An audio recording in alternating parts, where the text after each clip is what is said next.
Alright, you hold it. Oh, we're doing this now? Yes. Alright, what is the state of your computer? Because that's what the people want to hear. She fucking died. What the fuck did you do to her? Nothing. She was just old. No, it has to be more dramatic than that. If we're doing a fucking podcast about the state of your computer. I dropped her a bunch of times. Good. I want to hear how like she was dropped or raped or something. I mean, I raped her with all my downloading. Oh, the Pirate Bay? Yeah. Shit.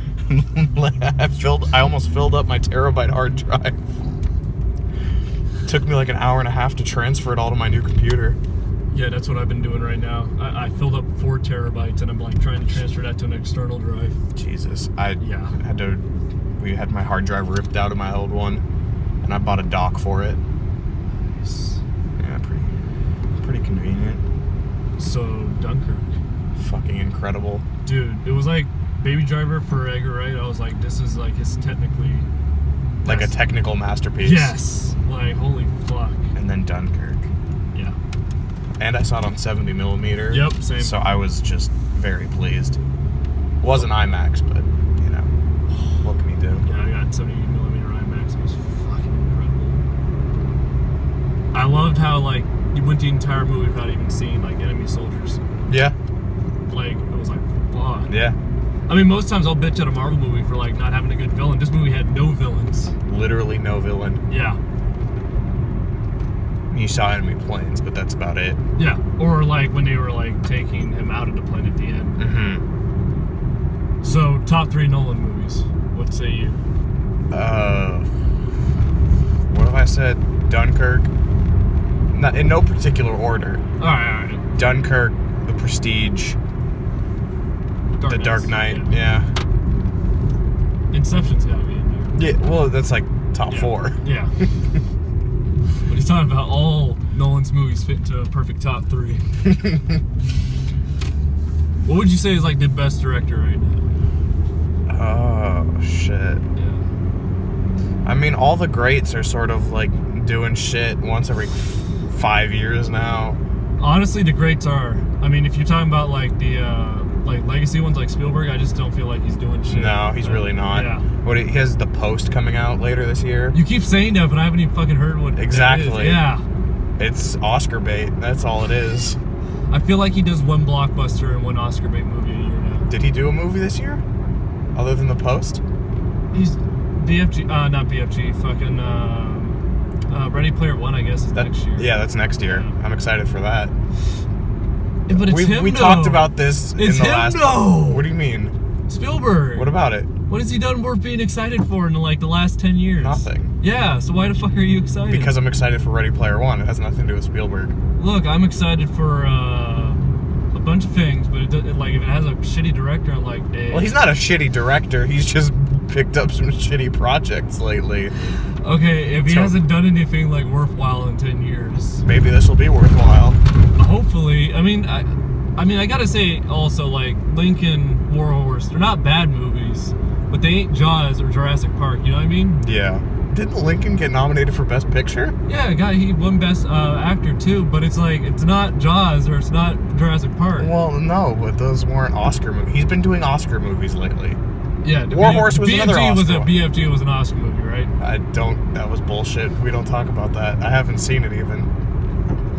What was it? He did fucking, what was that movie, Bridge to Spies? Oh, God. And he was was that it? Oh, God. Yeah. And then he was like... I'm telling you, Oscar bait. That's all he does. Yeah, well, hold up. He did that movie and he was like, hey, I'm going to take him, that old fucker. Tom Hanks? No, the other one. He's like riding his cock right now. What's his name? He was in Dunkirk. Kenneth? No, the fucking old guy who was like, George, what are you doing on my boat, George? George, you don't get yourself killed, George. That guy.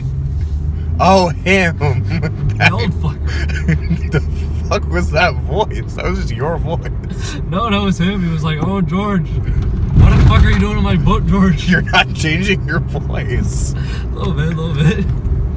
I mean, how would you do his voice? I wouldn't. What the fuck are you complaining about then? At least I'm trying. Try harder. No, I mean, I'm not excited for Ready Player One because it's Spielberg. I'm excited for Ready Player One because I love the book and because Ernest Cline actually had a lot of creative power over it. You see, like, There's a lot of other directors I would be more excited. Oh, if they were definitely. But I don't think Spielberg was the greatest choice, although he was a staple of the 80s. And the whole book is a love letter to the 80s. Right, and I feel like that's how they're getting a lot of the rights acquired. It's because Steven Spielberg's behind it. Yeah. Did you fucking hear about Dora the Explorer? Fuck, no, what? They're making a live-action Dora the Explorer. Alright, society has reached its peak. No, you don't understand. It's all downhill from here. You don't understand who's actually making it, though. Martin Scorsese. No, Michael Bay. Oh, jeez.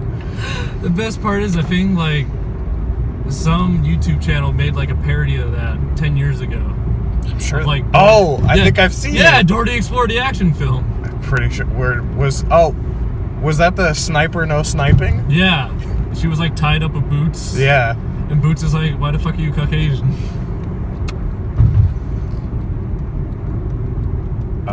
So, Taco Bell?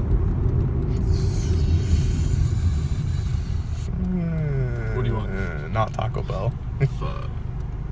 I was sitting in the Taco Bell drive-thru when you said, yeah, let's get food. So you just ate Taco Bell? No, I didn't. Oh, okay, good. Because I was like, I want to get food later. Yeah. Why the fuck are you, like, filming your dick? I'm just holding it. Aimed at your dick. But we don't use... I'll make it the thumbnail. You saw what happened last time. Actually, it's just my leg. Wait, are you over 18 yet? No. Fuck. So it's just my leg. I'm pretty sure you can show leg. Hey, I don't know. And I'm wearing jeans. Did you hear about Kevin Spacey? Yeah, stop. Don't do my boy like that. I mean, didn't we all see... Oh, wait. Dude, no, that's not what I'm... I was in mourning today. I was like... I literally looked at IMDb and I just started scrolling through actors. I was like, who's next? One big plot hole in this story, though, is what was a 14-year-old boy doing in Kevin Spacey's apartment at a party with alcohol? He was only 26 at the time, so they were closer in age than it would be No, now. but still, what was a 14-year-old boy doing in a 26-year-old Kevin Spacey's apartment? Broadway. But why would that doesn't seem like a function for a 14-year-old, though? But look. If, okay, what was his name? Fucking Rapp something? Yeah, Anthony Rapp. Anthony Rapp, yeah. So if Anthony Rapp said that on BuzzFeed, I'd be like, bullshit. Mm-hmm. Ain't no way Kevin Spacey doing that shit. But then you know what? Kevin Spacey comes out right afterwards and says, yeah, I did it. No, he said, I don't remember doing that, but if I did, don't my fucking bad. say that. That's true. Yeah. And then he used that to officially come out as gay. I know. I was like, what are you doing, man? And then somebody was like, just because you're gay doesn't mean it's an excuse. I was like, you could have avoided this. He could have just not commented or said, like, this is bullshit. Yeah. Why is he just now stepping out over 30 years later? Yeah, but he literally legitimized it. It was just like, Yeah. bruh. Now he's probably never going to work again. Yeah, they literally just pulled the train to a stop on House of Cards. Yeah, well, they might have been doing that anyways. House of Cards hasn't been doing well for like the last 2 seasons. I stopped after 3. I stopped after 1. I know I should have kept going. I liked 2. Season 2 was okay. That's fair. Season 3 was repetitive, Mm-hmm. and then 4 I was just like, it's just gonna be the same as 3. Yeah. And I couldn't even believe there was a season 5. Speaking of Netflix shows, Stranger Things 2. Yeah, you binge watched it all? Oh, yeah, I did. Yeah, Jesus. You know what that fucker did this weekend? We met up for a podcast. The fucker only watched the season 1. And I was like, bitch! I was like, bitch, what are we going to talk about? Yeah. So then I talked about it. My girlfriend said nothing. And then Jesus was like, but season 1, though? I was like, shut the fuck up. Yeah, season 1 was great, but season 2 was arguably better. I wouldn't say so. It was... Okay. I thought the characters were stronger. The characters were a lot stronger. I didn't like the Mind Flayer as much as I liked the Demogorgon. Because the Demogorgon was like this scary, like... I liked how they humanized the baby dog, right? Yeah. I liked it at first, but then when it just turned into another Demogorgon, I was like, eh. Low battery. See if it's still recording. It is. Yeah, I get what you're saying, when they just made him another Demodog. Yeah, and then I don't know how I felt about, like, 11 being separated from the group for so long. I thought it was good. Like, I felt it was good for her, but I didn't like the character she was separated with. And Hopper? She was great with Hopper. But the punk rock kids. Oh, yeah. That episode, honestly, I don't think you should... Like, my brother skipped that episode because his friend said it was just filler. I sort of agree, but I do think it was important plot progression. It's really good for her. It was very good plot progression for 11, and But at the same time... It was a very important part of her story arc. They were shit, though. Yeah, they were shit. I could get with the Indian chick. Callie? Yeah. I could get with her. Yeah. But the rest of them were just filler. Yeah. But overall, like, the rest of the season, I'm just like... I don't know, I felt like the first one was just so I thought it was very good. I don't know, I thought it at least held up against season 1. It does held up. See, my thing was, it was cinematically, it was so much better than season 1. Yeah. Like, as far as shots and how it was filmed creatively, it was... But then we just have, like, a smoke monster like we did in Green Lantern and Fantastic Four. Yeah. And that was disappointing. But when they did show it, it was gorgeous. Like, it was that better, shot when he walks out of the arcade. Yeah. And it's just the sky is all lit up red and lightning flashes and you just see its outline. Yeah. And it's like this giant fucking... Like, it was better than those things I previously mentioned, but at the same time, like, those are complaints I didn't have at the first season. Yeah. One improvement I do say is, like, C was a lot better in this season. Like, he worked a lot better as, like, a bigger brother role than he ever did as a boyfriend. Steve was, yeah. That being said, I still don't see Jonathan and Nancy lasting. I don't feel it. I feel like Jonathan's just too awkward. Yeah. Like, I would be very happy in season 3 if, like... Also, the whiplash I got from Nancy's character arc. Oh, yeah. Like, I started rewatching season 1 before season 2 came out. Yeah. And there's that scene in the first episode where Dustin goes upstairs after they're done playing D&D before Will goes missing. Yeah. To give her the last slice of pizza, and she just slams the door in his face. And then in the season finale, she's like dancing with him. You know, at the snowball like, because everyone else is ignoring him and she felt bad. Because I wasn't a fucking dumbass who rewatched season 1. Yeah. I was trying to remember when she was dancing with him. I was like, did he have a crush on her in that? Or he did. Am I just thinking of a cliche from 1,000 other like movies that take place in the 80s? But yeah, no, her character is nothing but whiplash. Because you think about her character, she's like, even at the end of the first season, she went from like being with Jonathan to like literally 5 minutes from when it ends, oh, by the way, I'm back with Steve. And was she with Jonathan in season 1? I mean, okay. It's sort of like what Murray said, like, really, you guys are lying to yourself. Yeah. But I don't remember her being, like, with Jonathan. She wasn't with Jonathan, but, like, they spent half the season, like, together. Yeah. They slept in the same bed. Like, they both were, like, awkward with each other because of, like, being so close. And then but literally... Steve in this season... It was so much better, but I still don't think you should be with her. Oh, no. Yeah. I don't think you should be with her at all. Yeah. But he's one of my favorite characters now. Yeah. No, I liked him a lot better. Also, Justin or Dustin? Dustin. Dustin was fucking hilarious in this season. The only thing is I also got a vibe from this season was like, and even kind of like the first one was like a Marvel vibe. Of How like, so? I don't know, they make a lot of jokes at the suspense of like cutting tension. Like when he traps the demo dog for the first time, it's like really fucking tense, and then he lets out, I'm sorry I had to do this because you killed my cat. I'm like, I mean, yeah. It's funny, but it's like Guardians of the Galaxy funny, where it's like, it's funny, but at the same time you're losing tension. And I kind of went like with a lot of the show. Yeah. Except 11, like, oh my God. She kept the tension real. Yeah, those. Have you watched Beyond Stranger Things? No. It's just an after show they did. It's maybe like an hour and a half long total. It's really good though. They talk about a lot of the thought process behind the new season. I don't like that they're calling it a sequel though. See, and that they're calling it Stranger Things 2. I know. I remember you and Jesus bitching about that, but it was interesting because watching Stranger Things 2, It does stand on its own. You can literally watch that and not have watched season 1. Because I don't know, because they make a lot of callbacks. They do, to but season they one. flash back. They hold your hands at every callback. That's fair, but it's not a sequel. I mean, at least the way I feel is At the end of season 1, like, I feel like closure. At the end of season 2, I feel closure. You know what I mean? It's not like Walking Dead where you get to the end and you have fucking Negan pull a bat on someone you don't know who. Mm-hmm. Well, sure, it doesn't have the traditional cliffhanger ending. Although, season 1 definitely had a bit of a cliffhanger, but sort of a cliffhanger. No, it didn't, though. Him spitting up the slug into the sink? Yeah, but that's just, it's more or less just showing, that's a result of what happened. Obviously.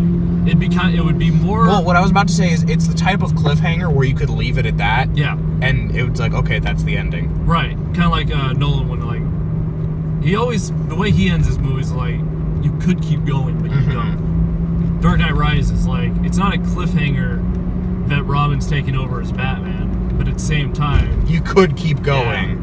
Yeah. I feel like that's the best way to do it, because I really don't like when Walking Dead does that cliffhanger shit. I don't even watch it anymore. I can't blame you at all. But I do... I don't even watch it. Yeah. What was I going to say?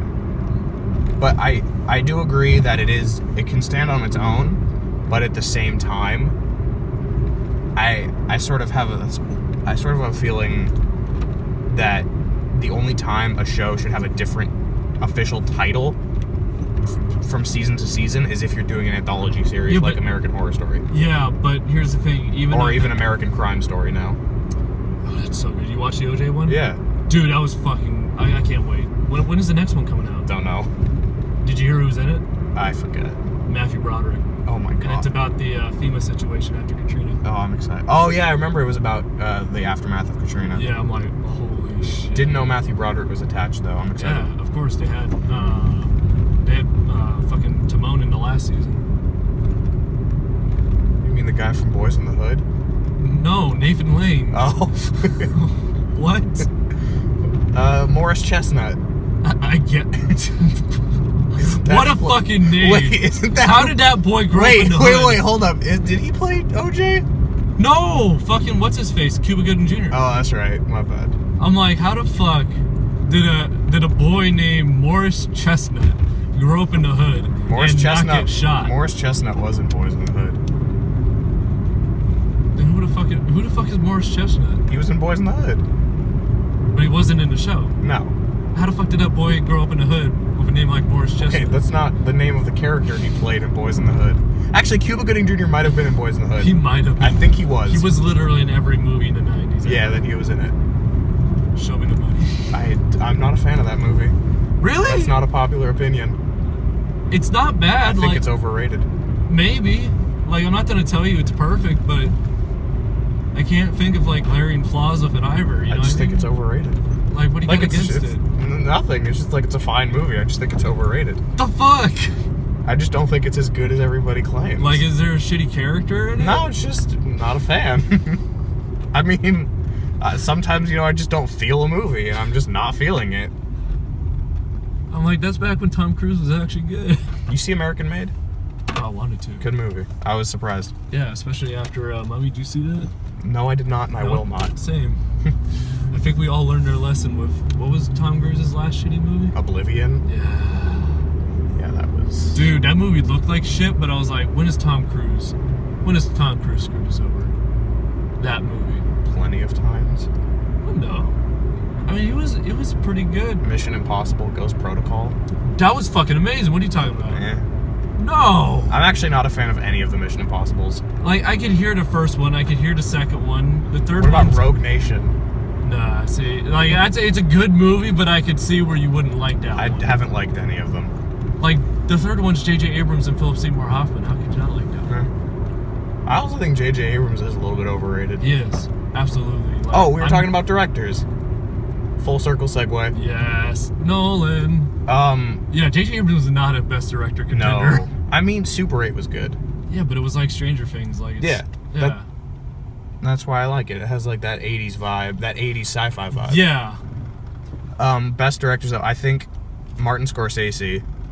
He might Yeah. He's one of the best. And have you seen Silence yet? No. Silence is like, a lot of people don't like it because it is very slow. It's a lot of talking, and it's about priests. You know, that's three things People do not people like. don't like. But I think it's a very, very good movie. It looked beautiful. Visually Trailers. amazing. Andrew Garfield and Adam Driver are so good in it. That is surprising for both actors. Oh yeah, I know. I was surprised too. I was like, so Kylo much- Ren and Spider-Man? You know what? Not so much after Hacksaw Ridge. He did really Oh good. yeah, at that, definitely. Last year was a good year for him. Yeah, he did very well dramatically last year. I think he's trying it. It's like a palate cleanser from Spider-Man. Yeah. It's sort of like, who am I thinking of that did absolutely garbage movies and then did some really good dramatic movies to like offset it?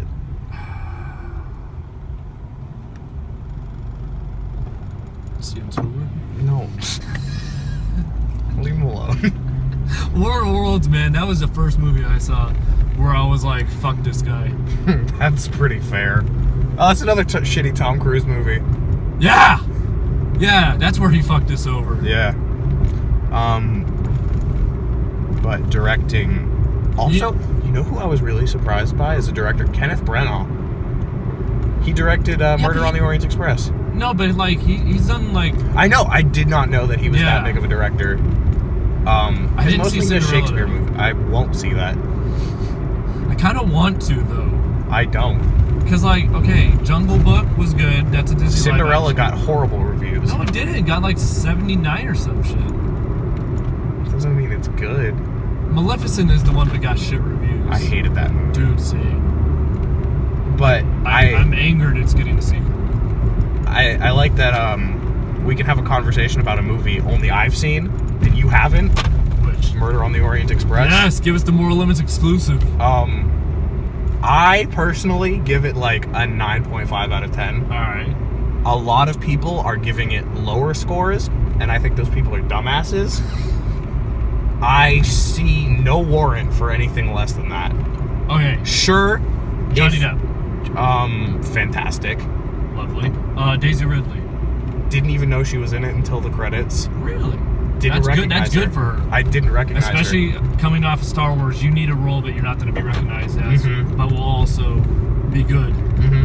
I also didn't pay attention to any like marketing beforehand because I didn't want to ruin it for myself. Yeah. But if you're like a big fan of the original, I could see how you would be. Never seen it. Yeah, I'm planning on watching it, but I could see how like you could have problems with the new one because you're just pretty much watching the same movie with an updated cast and more beautiful visuals. Oh, I'm probably going to say more beautiful people. Well, that too. Because I mean Michelle Pfeiffer. Because you have Leslie Odom Jr. playing the part of Sean Connery, which that was interesting. That's Hamilton, right? Yeah.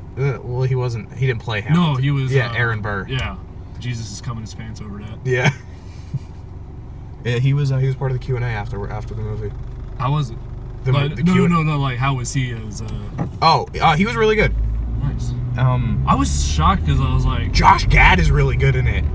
that's the thing about Josh Gad. He's an actor who I feel like did a lot of shitty movies. Frozen.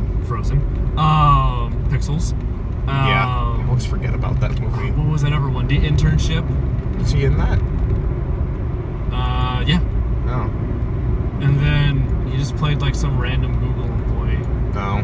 But he was very good in it. I will say he was one of the few parts of Beauty and the Beast that I was like, yeah, it was good. Really? Yeah. Yeah, he was. It's a shit movie, but he was also part of the Q&A. It was Kenneth Branagh, Josh Gad, Leslie Odom Jr., and the writer. No, wait. Yes? Yes, the writer. Where the fuck are we eating? Fuck.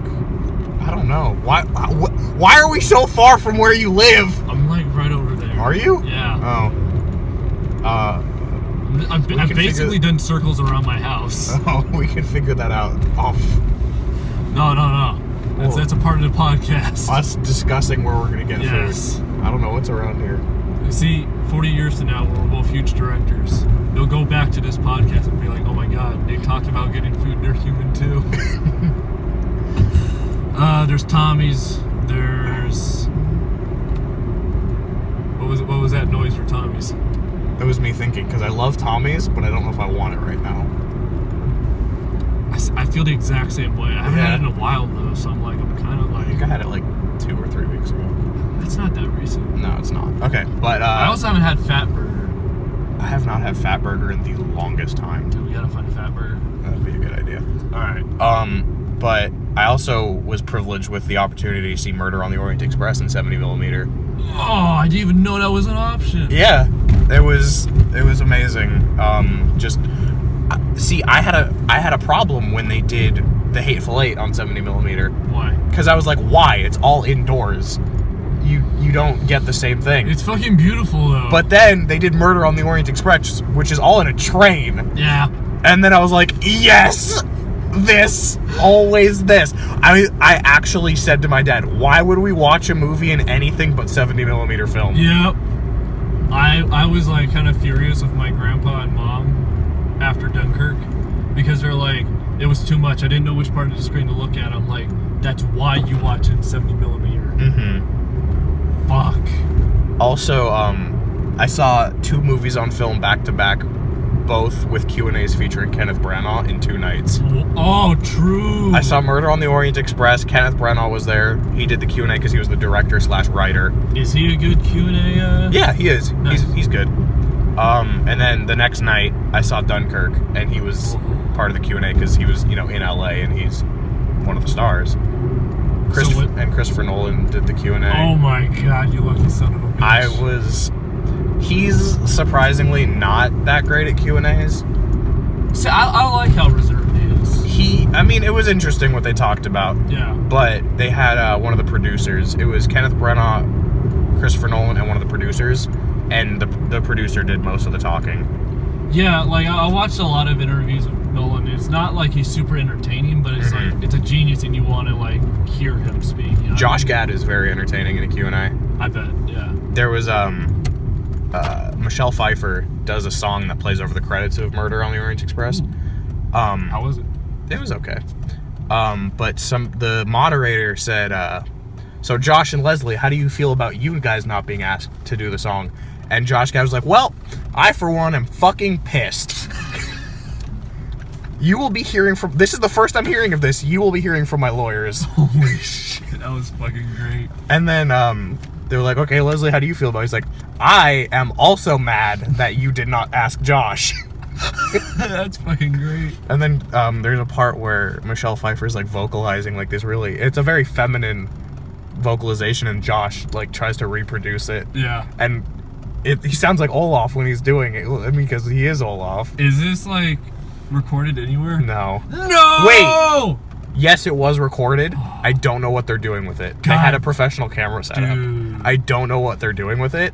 And plenty of people were filming on their phones, so there might be floating around Twitter. Oh, I gotta see that. But at the Christopher Nolan one for Dunkirk, they said no phones out during the Q&A at all. And they had security all up in there. See, like, I plan on going to my own movies and then bootlegging them like I did this weekend. Why? Because I think it's fucking hilarious. My proudest moment, bootlegging my own movie. I want to get like a $200 million movie made and then go to a theater. Bootleg it? Yes. On like a shitty iPhone 4? Yes. No, I'll just fucking get like an old HD camera if it's like 720p and then go.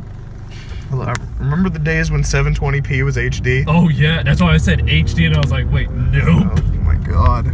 Like 1080p isn't even HD. No, it's not. Now 4K. Now you gotta do 4K Ultra HD. Yeah, see, here's the thing.